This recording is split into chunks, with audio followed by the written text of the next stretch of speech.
Buongiorno a tutti e benvenuti a questa puntata di Artigiani all'Opera, una trasmissione che parla appunto di artigiani all'opera. Oggi ci troviamo a Valdobbiadene e andremo a scoprire un laboratorio molto particolare. Parleremo delle eccellenze del nostro territorio, quindi il vino, che in questo laboratorio viene scandita dal tempo. Seguitemi.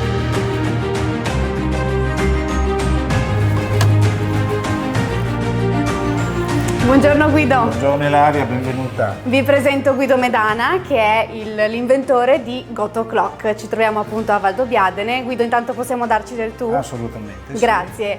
Allora, facci scoprire un po' questa tua novità. Ok, va bene. Allora, Guido Medana, sono un libero professionista che opera in svariati campi, che durante il periodo del lockdown, quando non si poteva più brindare tra di noi, ho pensato di inventare un oggetto che lo facesse per noi. Guido, puoi raccontarci un po' più nel dettaglio di che cosa si tratta questo Goto Clock? Certo, è un orologio che ha la peculiarità di suonare un calice di cristallo, un calice di vino allo scoccare delle ore, alla mezz'ora e in base al numero delle ore, tanti rintocchi quante sono le ore. È un orologio brevettato e con marchio depositato, Goto Clock, Goto dal veneto Goto che significa bicchiere, clock è orologio. O comunque go to, vai all'orologio, è stato un po' anche internazionalizzato il nome. Tutto ovviamente parte da un'idea grafica di come, diciamo, contestualizzare il bicchiere e il movimento, le lancette eccetera, e dopodiché faccio le matematiche. Cosa vuol dire? Creo un oggetto tridimensionale a computer fino ai minimi dettagli, quindi la parte frontale, laterale, il coperchio dietro, dove collocare il movimento eccetera.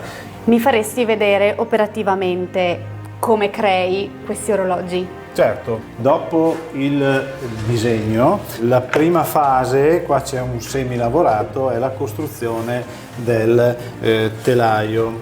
La prima operazione è fare la cornice, e per la cornice mi servo di una diciamo sega circolare per mettere a misura i listelli. Questi listelli compongono i laterali. Questo listello, dopo la prima, diciamo, il primo taglio per la messa a misura, viene posizionato sul centro di lavoro, sulla fresatrice a 3 assi. Perché? Perché bisogna fare le varie scanalature per il pannello frontale, per il coperchio, e le sedi poi per la tastierina dove ci sono i pulsanti di regolazione e per il portabatterie. Una volta tagliato, diciamo, il grezzo dei pannelli, come in questo caso, ne utilizzeremo uno per il fondo, che poi sarebbe questo, e uno come proprio pannello frontale, come in questo caso la versione che rappresenta la botte. Il laser farà sia le scritte sia poi il taglio vero e proprio, quindi la sagoma del bicchiere e il contorno perfettamente allineato con la dimensione della cornice. Quindi i caratteri, le personalizzazioni possono essere scelti dal cliente eventualmente? Assolutamente. Con i macchinari che ho posso a costo zero personalizzare tutto quello che faccio, sia lateralmente che frontalmente. Vedo poi altri 2 macchinari. Ci parli un attimo anche di questi? Certo, arrivati a questo punto, cioè la definizione della cornice e il taglio del grezzo dei 2 pannelli, adesso passiamo alle 2 macchine per il taglio laser, per il disegno vero e proprio del pannello frontale e la realizzazione della copertura posteriore. Questa è una macchina nata come hobby giocattolo, tra virgolette, che è stata modificata per poter avere prestazioni di tutto rispetto. È una macchina che riesce a tagliare fino a 15 mm di legno e fa sia intarsio cioè decoro, che incisione, quindi che taglio. Possiamo vederla in azione? Certo. La prima fase ovviamente è quella di caricare il disegno che sarà stato precedentemente realizzato. A questo punto comincerà con il blu, quindi mi farà le scritte intanto senza tagliare, ma asportando leggermente un po' di materiale. Successivamente, fatto il percorso in blu, la macchina farà il vero e proprio taglio con questi 3 perimetri, l'esterno, l'interno bicchiere e il forellino. Arrivati a questo punto, quindi con la cornice realizzata, il pannello frontale realizzato e già incollato sulla cornice, il fondo già pronto, si tratta di assemblare un po' tutti i pezzi. Per finire l'orologio comunque manca una cosa fondamentale, una parte fondamentale, l'appoggio del bicchiere, e tutto intorno al bicchiere c'è una protezione, io la chiamo cassa armonica. Quindi una volta che io ho posizionato il bicchiere con una sua tacca su questo calicino, regolerò la massa battente che va a suonare proprio fisicamente sul bicchiere, posizionandolo nella misura, diciamo, corretta, perché il suono sia ottimale. Ma dopo tanti colpi non c'è pericolo che il bicchiere si rompa? Assolutamente no. Questa, diciamo, elettrocalamita fa suonare il bicchiere solo con la velocità, ma la potenza è nulla. Se io metto il dito quando il bicchiere suona non sento neanche che spinge. Lui sfrutta l'inerzia. Qua sopra c'è comunque un cappuccio in materiale plastico, ma il bicchiere assolutamente non si rompe se cade. Quello sì, provato. Quindi, fatta la prima parte con taglio laser con una basetta di legno, si parte a realizzare la cornice vera e propria che circonderà il bicchiere, e ci dobbiamo avvalere di un'altra tecnologia, cioè della stampa in 3D. Praticamente questa macchina, una volta impostato il disegno che devo realizzare, strato dopo strato deposita un film di materiale plastico fino alla crescita del pezzo, quindi uno strato da 0,2 di millimetro ogni percorso, diciamo ogni giro che fa, e si alza fino ad aver raggiunto la dimensione voluta. Nella fattispecie io sto usando un filamento che contiene il 25% di fibre di legno naturali. Adesso la macchina ha finito un lavoro che è durato circa 5 ore e mezza. Quindi questa realizzazione ci aiuta per la parte musicale, se vogliamo chiamarla così. Esatto, parte musicale e anche parte estetica, perché protegge, diciamo, da occhi indiscreti l'interno dell'orologio. Quindi questa è la parte superiore e verrà messa in questo modo, e quindi abbiamo realizzato praticamente l'ultimo componente del nostro, diciamo, orologio. Sempre con il laser vengono realizzate anche le sfere, volgarmente chiamate lancette, e sono in legno, viene preventivamente tagliato, verniciato, e poi si fa un secondo passaggio sempre col laser per asportare la vernice secondo un disegno che ho deciso io, che può decidere anche il cliente.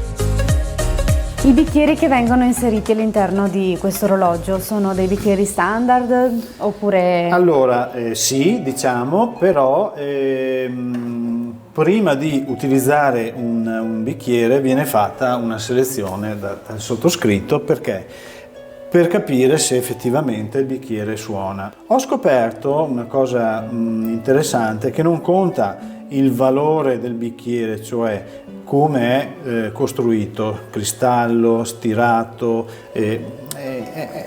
non c'è un motivo, perché sono dei bicchieri costosissimi che suonano male, cristallo soprattutto. Invece i risultati migliori li ho ottenuti con bicchiere che hanno il gambo stirato. Cosa vuol dire? Che viene realizzato la coppa sotto il gambo per stiratura.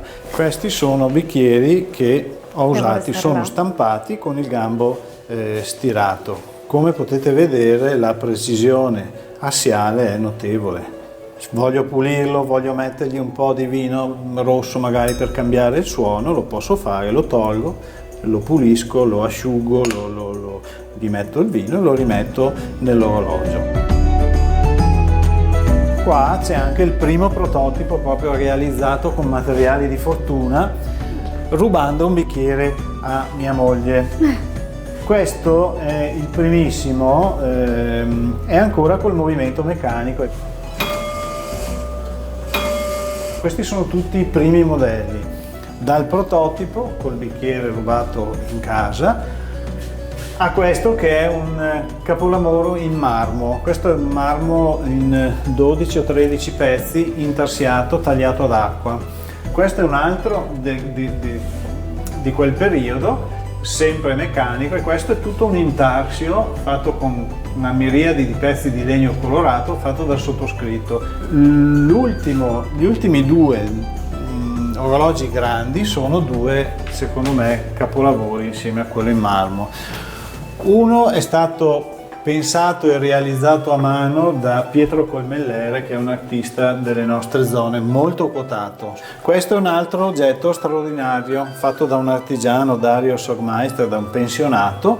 Questa è una versione invece per una distilleria nella provincia di Belluno, che ha voluto un bicchierino. Ho trovato un piccolo balloon da distillati che ha un suono un po' più acuto, perché essendo il bicchiere poverino più piccolo comunque, e quello invece è proprio un muretto sasso a vista. Quella è anche una borsettina da viaggio, perché quando vado da clienti, qua ci sta perfettamente l'orologio. Questa è la protezione per proteggere le lancette, diciamo, al bicchiere, e con questa borsa sono andato fino a Pantelleria, perché ho visitato le cantine là. Quindi la tua arte, le nostre colline vanno anche oltre Valdobbiadene? Assolutamente sì. E Guido, io volevo chiederti, questo alla fine è diventato il tuo lavoro o resta comunque un hobby? No, purtroppo, resta un hobby, poi nella vita non si sa mai. Intanto mi ci sono dedicato, diciamo, anima e corpo dalla pandemia in poi. Comunque è un laboratorio dove faccio prototipi anche per altri settori. Io sono comunque un consulente aziendale, regolarmente tutta la settimana sono in azienda e 1-2 giorni mi dedico al mio hobby, passatempo. Se un domani ci fossero così tante richieste da farlo diventare un lavoro. Che consigli vorresti dare ad un giovane che vuole provare a fare un qualcosa con le sue mani, come tutte queste meraviglie che fai tu? Ma intanto, se è della zona, di venire a trovarmi, perché sarei molto contento di fargli vedere i vari processi, perché i giovani d'oggi sono molto tecnologici, quindi hanno sempre il telefonino in mano, sanno smanettare su internet, computer, eccetera. Qua c'è la possibilità di mettere in pratica parte di quello che loro fanno per socializzare, no? In un qualcosa che può diventare un passatempo costruttivo. Una realizzazione che si può toccare con mano. Hai anche un sito dove magari le persone possono scoprire i tuoi lavori? Certo, ho fatto un sito www.gotoclock.it, ci sono anche delle brochure fatte intanto in 2 lingue, italiano e inglese, con tutte, diciamo, le informazioni necessarie. Guido, io ti ringrazio per il tempo che ci hai dedicato. Grazie e per averci fatto scoprire questa meraviglia. È un'arte, insomma, che c'è anche qui a Valdobbiadene, c'è dell'arte particolare. E quindi io vi invito a venire a visitare il laboratorio di Guido. Io ti saluto, ti ringrazio Daria, nuovamente. È stato un piacere. E ci vediamo alla prossima occasione. Grazie. E se anche tu sei un artigiano all'opera, contattaci, verremo a raccontare la tua passione. Arrivederci e alla prossima puntata, dove Alessia vi farà conoscere un altro grande artigiano all'opera. Ciao!